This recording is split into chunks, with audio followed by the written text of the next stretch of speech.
What is going on, guys? Welcome to another episode. On a special episode today, we are going to talk about Ant-Man and the Wasp Quantumania. I'm very, very excited to talk about it because you know what? Phase 4, in my opinion, was slightly underwhelming, but I am your host, Ricky Valero, and today we're going to discuss the latest Marvel movie. We saw an advanced press screening of the film. And as in I'm talking about my good partner here, Mr. Matthew Fox. How are you today, buddy? Doing good. I guess now I have to look at you through the little magnifying glass they gave me, right? Yeah. So last night, Matthew Fox and I attended a press screening at completely opposite ends of the spectrum. Obviously, as Matthew Fox is in Colorado, I am in Tennessee. But last night, for those of you listening on the podcast version of it, they handed us little mini tickets and a magnifying glass that lets you look at and I'm talking about mini tickets. I only got one mini ticket, so you're cool enough to get the 3 mini tickets, but it was a pretty cool. They just didn't want to have to cut them, which I thought was funny because obviously I saw some people that went to the press ones, the premiere of it last week, and they had massive tickets. So I think it was a funny little random thing for them to do. Like I said, just cute and kind of cool. You know what I'm saying? So that being said, Fox, my first question to you is, we're going to break down for you guys 100% spoiler free. There's not going to be a single spoiler on this podcast. We do not want to spoil anything for you. Obviously, this is going to drop in advance of the movie coming out. So we're not going to spoil anything for you today. We're going to share our expectations going into the film, our thoughts on the trailer, thoughts on the film that'll have pluses and minuses, and then our overall score. Short, sweet, to the point. But Fox, what on a scale of 1 to 10, what was your expectation going into this movie? It's probably like a 6 or a 7, which is interesting because if you follow me famously, I did not care for the first Ant-Man. I've raised its score a little bit since I've rewatched it a few times with my wife. It just didn't, but I actually liked Ant-Man and the Wasp, and I've enjoyed Paul Rudd's performance in in the Avengers and Captain America Civil War. Mostly I was excited because we're kind of beginning this Jonathan Majors phase as Kang, because we got to see a glimpse of him in 2021 in the finale for Loki, kind of portending things to come, and we know that this major phase here is going to be all about him. So I was kind of excited to see how that was going to go, and a little bit of an expansion of the world. Yeah, so on a scale of 1 to 10 for me, I think I was like at a 4 or 5. And I think, and I'm actually, you know what, it's probably 6 or 7 based on the fact that Jonathan Majors was a part of this, right? You know what I mean? I'm a huge Jonathan Majors fan. He does incredible work that includes his work inside Magazine Dreams, which, when it comes out this year, I can't wait for everybody to see it. But Majors is an incredible actor. My expectations were higher because of him being part of it, and I was interested to see where they were going to go with it. But Phase 4 to me had very much highs and lows that I didn't love, that really kind of took me out of the universe. That for the first however many phase, I don't even remember what phase, what is what phase, who cares? But my expectations were around a 6 or 7 for this heading into it. But then on the flip side, when I saw the trailer, and I'll give my thoughts after watching the trailer, my expectations went from like a 6 or 7 out of 10 to like a 1 or a 2, because I thought the trailers were awful. Like, I hated the Ant-Man trailers. I thought they looked terrible. I thought the CGI looked bad. I thought they didn't do a good job of just incorporating it. It looked a little hokey to me. And like any hope that I had for the film, which as a big fan of the Ant-Man myself, I liked Ant-Man 1. I liked Ant-Man 2. I like Ant-Man 1 better than 2. I'm the flip side of you. But, I mean, they weren't groundbreaking films, but I thought they were fun. My expectations really took a nosedive after watching the trailer. After you saw the trailers, did your expectations raise or lower going into it? I mean, I think it was about the same. When we get to it, I think there's a question of how you feel about a certain other Disney franchise that will impact how you feel what they did here. It's, if you've read any of the reports, they talked about using a lot of the same technology they used to world build for The Mandalorian. Mm-hmm. Yeah, exactly. I mean, I haven't watched The Mandalorian at all, but that's neither here or there type of scenario. But yeah, so yeah, I can understand where the expectations would be neutral. But like I said, as we dive into talking about the film now, 100% spoiler free, folks. We're not going to spoil anything that happens in the movie. Just kind of give you a general idea of maybe what the story's about, and then kind of overall thoughts. So, Fox, kick me through your thoughts. Obviously spoiler free. What were your thoughts on the film, kind of overall, without a score, just kind of general thoughts of how they progress the story, what it ranks amongst some, maybe not, maybe don't give me what it ranks amongst Ant-Man yet. We'll talk about that at the end, but what you thought of the story, how you think they set up the future, et cetera, et cetera. Yeah, and I was excited, as I said, to get to see Jonathan Majors, and I think he does really well when they let him chew up some of the scenery.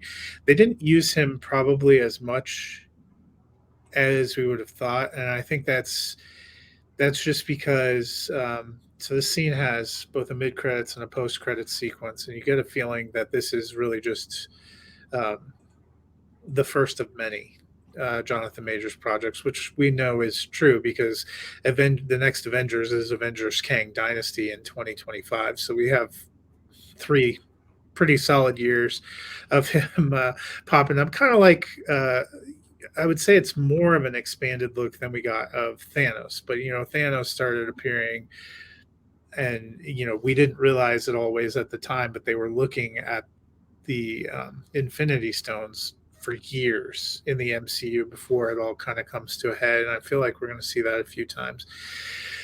They let some of the comedy shine through. They obviously replaced the actress that was playing his daughter. Those are all kind of things that I look forward to. Paul Rudd's humor, I thought it was interesting. The first two Ant-Man films, Rudd is credited as a screenwriter, not here. And maybe that has an impact on, depending on how you felt about the story and the storytelling style. They do something completely different with the look and the feel here, which is very familiar if you follow another big Walt Disney Company film franchise that's not the Marvel Cinematic Universe. The look, the feel, the way they did the story, the way they built the quantum realm felt very much to me like Star Wars. And that made me happy. My wife's a little bit more like you. I think she loved the first Ant-Man. She liked the second one. She's not a huge Star Wars person. She likes different kind of looks, and I do know that I've heard some people talk about the look and the feel, so that might impact how you feel about it. But I enjoyed it for what it is and for how it kicked off. What's going to come. I still like Paul Rudd in this role. I really like the way he and Evangeline Lilly go back and forth. I thought the additions of more Michelle Pfeiffer and more. I think this was probably the best Hank Pym movie of the three in terms of what we got from him, and he had some funnier lines. He's kind of like a grumpy old man in the first one, and I don't think he was super active in the second one, but he had some good moments in this one, and there were some funny things. I was not interested in seeing Corey Stoll come back because I didn't care for his character at all in the first one, but the way they did it really made me laugh. Yeah, so I love the I love the kind of setup of the movie, right? When we meet Scott Lang, it's kind of like that present day, larger than life. He's having the time of his life. Everything's going normal. You know what I mean? He's wrote a book, you know what I mean, which I think would be hilarious if they actually released a Scott Lang book. It would just be funny, I think, even if it's like a miniature version of it. But and then of course when we see Cassie, who's now obviously Catherine Newton. You know what I mean? Who's playing Catherine Newton, which I thought was fantastic in this. Well, Nice it's little Catherine addition. Newton playing Cassie. Yeah, played by Catherine Newton, who I thought Catherine Newton was fantastic in this. But when she kind of, gets in trouble, one thing leads to another. We're, introduced to the quantum realm. And then, of course, as we all know, they dive deep into the quantum realm. The one thing that I think that really I loved about this film quite a bit was there were stakes. It actually felt like stakes were in this film that were you were concerned whether or not somebody was going to live. You were concerned about what obviously we know this is just the beginning phase of scratching the surface of phase 5, but it felt like I'm sorry, but Kang is in an abdominal force. Like he's just a scary persona. And what I think I love the most about what they did here, and you're right, there wasn't as much King as I thought, but I'm also not particularly mad about it, right? You know what I mean? Because I feel like we're just scratching the surface with this character. We got an idea of what he's capable of doing. And we got that early on in some scenes where I thought him and Michelle Pfeiffer, like Michelle Pfeiffer was really strong in this. Like she was really, really strong in this. I really enjoyed her and what she brought to the table. But I felt like Kang is very soft spoken. He can be loud when he wants to be, but he's so intimidating with just the small things that he does that it does remind you of like a Darth Vader. You know what I mean? Like very subtle, very quiet, kind of goes with more of his actions than he does his words per se. And you're right. When I saw the trailer, I'm a Star Wars. I like Star Wars. I'm never going to say I don't like Star Wars. I feel like sometimes they veer off the beaten path or whatever, but I'll watch a Star Wars movie when it comes out in theaters the moment it comes out. That's just where I'm at with it. But at the same time, I'm not rushing to watch all the TV shows and stuff like that. It had a lot of world building of that Star Wars nature in it. But walking into this film, like I said earlier, my expectations were relatively low, and I walked out of this film extremely happy. I'm happy with the setup. I'm happy with what they brought to the table. I thought it was fun. I thought it was different. It didn't lose the humor that I love about Ant-Man. It's still very, very, very funny, but not too funny that it takes away from the emotional weight that I thought that the story brought to us as well. It was fun too, if you're like a fan of the Good Place, to see William Jackson Harper, who played Chidi, as kind of a fun role in this. I will say I did miss a little bit. You don't get Michael Pena, you don't get Judy Greer. I missed a little bit of that, and I understand that some of the people I've seen have been a little bummed out that the ancillary characters in Scott's life, you don't see them as much because pretty much the film's in the quantum realm. Yeah, and that's the thing. That's why you don't see these characters. All right. That said, we talked about some good. Is there anything that you particularly didn't like about the movie? I don't know if there's anything I didn't like. A lot is made about Bill Murray being in it, and there were some amusing moments to that sequence, but I don't totally understand what role that had. It's like a quick hitter, and the more I thought about it, it would have been nice to see a few, some of the other people in Scott's sphere before he gets pulled in. I mean, you go to the quantum realm pretty quick and you don't really spend a lot of time out of the quantum realm, but those are kind of minor quibbles to me. Yeah, I don't think, like I said, I mean, when I walked away, I was satisfied. And that to me is something that I didn't expect. And I was more fulfilled watching this than I saw most of the movies in Phase 4. To me, I feel like it might be the best movie since Spider-Man, if obviously that is included in the Phase 4 there. I really loved this movie. I loved it a lot. And I can't, again, my buddy that I went and took him with, he was not like, he was scared because he's like me. Phase 4 was quietly underwhelming, and there was so much in Phase 4, whether it was the movies, the TV shows, you're bouncing back and forth with all of these things. But it's like, just when, it's funny he said it, and I agree with him, just when I felt like Marvel was like on the outside looking in, they were like, you know what, come here, we got you, buddy, we're gonna reel you right back into this universe perfectly fine. And I can't wait. I'm excited. I love this movie quite a bit. And I know there's some back and forth. A lot of people that didn't like the movie. I've seen a lot of, it's just okay. There's certain parts that are okay.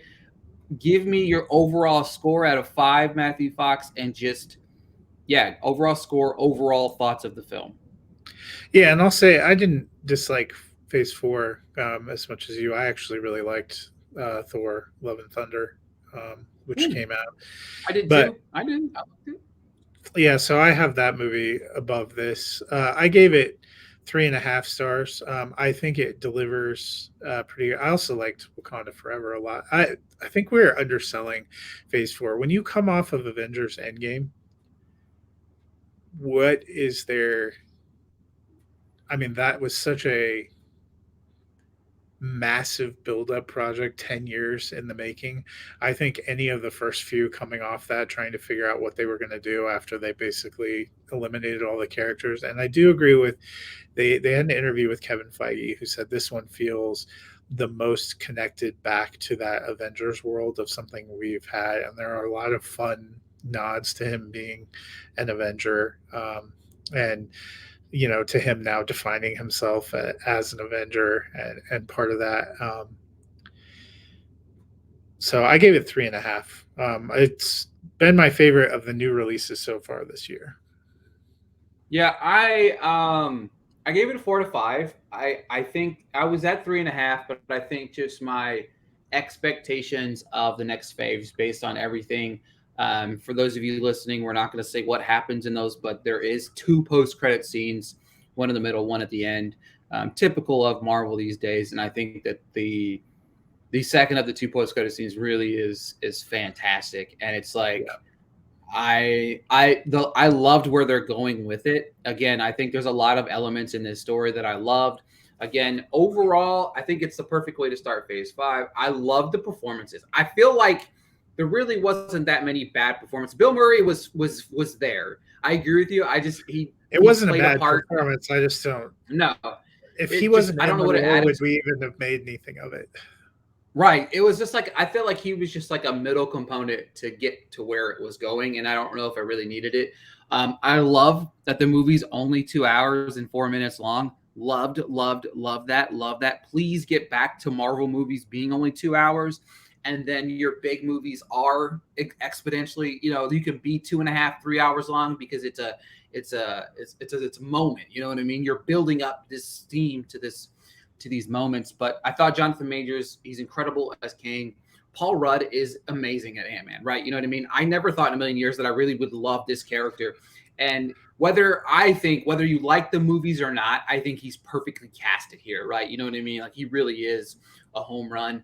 Michelle Pfeiffer, really liked her in this. Like, really, really, really liked her in this. I felt like she had a lot of the pivotal moments in the movie, and especially she has some really strong moments with Jonathan Majors. I thought that it was like 2 powerhouses, kind of Michelle Pfeiffer from back in the day type of thing that we saw from her. And Catherine Newton, I feel like she was a really good addition to the cast. I like to see what's in the future for her as well in this role.